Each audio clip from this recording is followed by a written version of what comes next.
Assalamualaikum warahmatullahi wabarakatuh. Perkenalkan, nama saya Lili Surpaujia dari kelas I1 Akuntansi dengan NPM 102211097. Di sini saya akan menjelaskan resum tentang buku besar dan buku besar pembantu. Yang pertama ada buku besar, yaitu buku catatan akhir yang merupakan kumpulan rekening neraca dan rekening rugi laba, menampung ringkasan data yang sudah diklasifikasikan yang berasal dari jurnal, sumber data untuk menyusun neraca, laporan rugi laba, dan laporan perubahan modal. Yang kedua ada buku besar pembantu, yaitu rincian dari rekening-rekening dalam buku besar. Rekening kontrol, buku besar yang rinciannya dibuat dalam buku pembantu. Di sini ada buku pembantu dalam perusahaan manufaktur. Yang pertama buku pembantu persediaan, buku pembantu piutang, buku pembantu utang, buku pembantu harga pokok produk, buku pembantu biaya, dan yang terakhir ada buku pembantu aktiva tetap. Di sini ada formulir rekening buku besar. Yang pertama rekening bentuk biasa, kedua rekening saldo dengan 1 kolom saldo, ketiga rekening saldo dengan 2 kolom saldo, dan yang terakhir rekening dengan saldo lama dan saldo baru.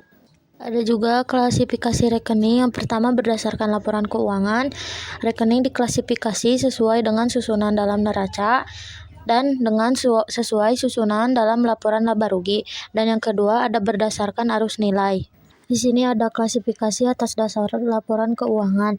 Yang pertama, rekening buku besar dibagi seperti neraca dan rekening rugi laba.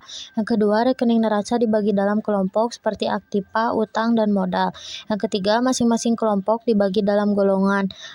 Yang pertama, aktiva lancar, investasi Japan, aktiva tetap berwujud, aktiva tetap tidak berwujud, dan aktiva lain-lain. Yang keempat, rekening rugi laba dibagi dalam kelompok seperti penjualan, HPP, beban produksi, beban penjualan, beban administrasi dan umum. Yang kelima, masing-masing kelompok dibagi menjadi golongan, subgolongan, atau langsung ke rekeningnya. Yang keenam, memberikan kode kepada masing-masing rekening dalam klasifikasi. Kode yaitu suatu kerangka yang menggunakan angka atau huruf atau kombinasi angka dan huruf untuk memberi tanda terhadap klasifikasi yang sebelumnya telah dibuat. Untuk memudahkan proses pengolahan data, karena dengan kode, data akan lebih mudah diidentifikasi. Ada juga syarat kode yang baik. Yang pertama, kode yang disusun perlu disesuaikan dengan metode proses data. Yang kedua, setiap kode harus mewakili hanya satu item sehingga tidak membingungkan. Yang ketiga, kode yang dipakai harus memudahkan pemakai untuk mengingatnya.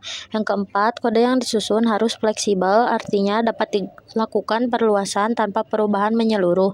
Yang kelima, setiap kode harus menggunakan jumlah angka atau huruf yang sama. Yang keenam, kode yang panjang perlu dipotong-potong untuk memudahkan mengingat.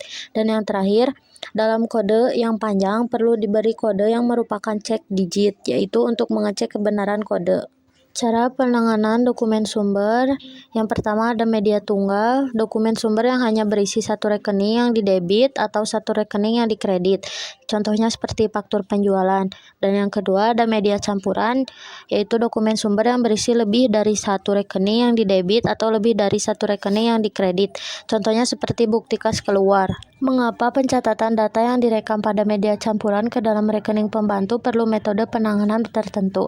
Karena setiap pencatatan memerlukan 5 tahap.